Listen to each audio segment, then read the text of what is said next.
Nós vamos mostrar o submundo dos anabolizantes. Você conhece esse homem aqui, forte? Ele é um influenciador com milhões de seguidores. E a polícia descobriu que, na verdade, ele trabalhava para o crime. Ele está por trás, isso é a polícia que está dizendo, de um grupo que vende anabolizantes falsificados em São Paulo, produzidos num fundo de quintal. Produtos que até dão massa muscular, mas eles também roubam completamente a sua saúde. Sabe essa pessoa que às vezes morre e você não sabe o porquê? Porque ela está consumindo esse tipo de anabolizante que a polícia descobriu. E que esse influenciador, que já fez a cabeça de muita gente, infelizmente, está por trás dessa história também. Reportagem completaça na tela do Balanço. Vamos ver. Esses vidros que caíram no chão são só uma parte dos medicamentos apreendidos durante a operação. São anabolizantes e remédios para emagrecimento produzidos clandestinamente e vendidos pela internet. Tudo sem prescrição médica e sem autorização da Anvisa, a Agência Nacional de Vigilância Sanitária. Os remédios e insumos para a fabricação foram apreendidos durante o cumprimento de 85 mandados de busca e apreensão em endereços ligados à organização criminosa, como este condomínio de luxo em São Paulo. Para a polícia, a produção era artesanal, feita de maneira improvisada. Sem controle sanitário nenhum, não tem nada. Hoje mesmo nós fomos numa residência, a polícia foi numa residência na Zona Leste da Tiradentes, e lá no quintal havia uma fábrica clandestina desses produtos, que estão aqui inclusive na minha mesa. A operação, que recebeu o nome de Red Shark, ou Tubarão Vermelho, faz referência à empresa que vendia os medicamentos de forma ilegal pela internet e movimentou 25 milhões de reais nos últimos 5 anos. A atividade lucrativa contava com o apoio de influenciadores digitais, que divulgavam a empresa e atraía consumidores, já que usavam a própria imagem para comprovar os supostos resultados obtidos com o uso dos medicamentos.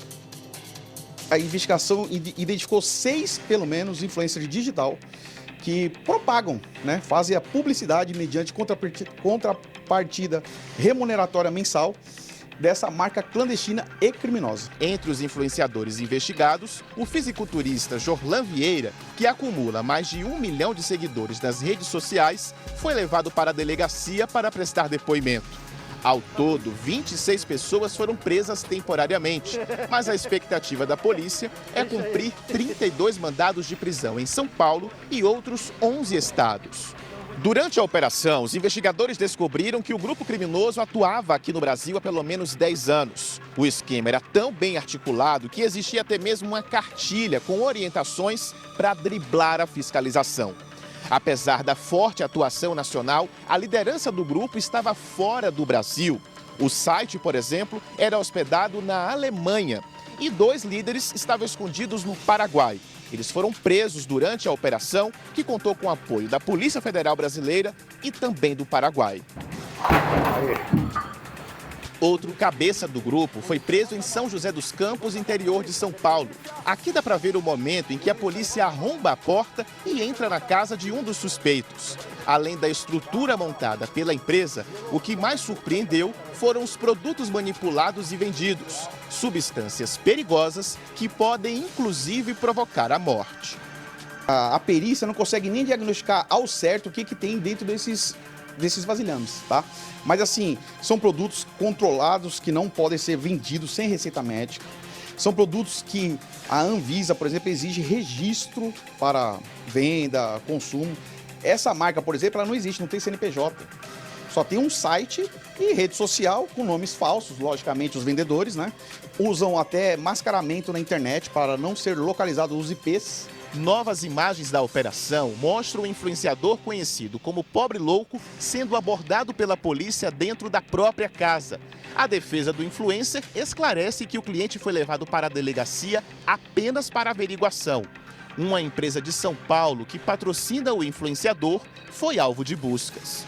O uso de anabolizantes e esteroides provoca alterações bioquímicas que mudam o metabolismo da pessoa, fazendo com que mais nutrientes cheguem às células, inclusive oxigênio. Os músculos aumentam de tamanho, ficam torneados, só que os rins e o fígado, responsáveis pela filtragem do sangue, ficam sobrecarregados nesse processo, sem falar no risco de trombose, que pode viajar pela corrente sanguínea e chegar até o coração. O crescimento corporal exagerado gera também problemas de saúde, tá? Porque não é como se estivesse obeso. Certo? Então hoje você tem 80 quilos, daqui no final do ano você está com 120 quilos. Obviamente que você não vai ter o poder inflamatório da gordura, mas você tem muito peso aí. Então o seu corpo ele não vai entender, isso é uma doença. Os presos na operação podem responder por organização criminosa, falsificação e adulteração de medicamentos. E a dica que a Polícia Civil dá, que todo mundo sabe, tem que procurar orientação médica, né? Tem que ser com prescrição médica para saber se o seu organismo vai aceitar aquela substância ou não vai, qual a quantidade que você pode. Pessoas não fazem nem exame, por exemplo, de cardiopatia, para ver se tem alguma doença cardiovascular e começam a injetar esses produtos que nem sabe o que é, não sabe a procedência. Vem do Paraguai e da China. E se a pessoa tiver uma reação, vai processar quem? Um site hospedado no exterior.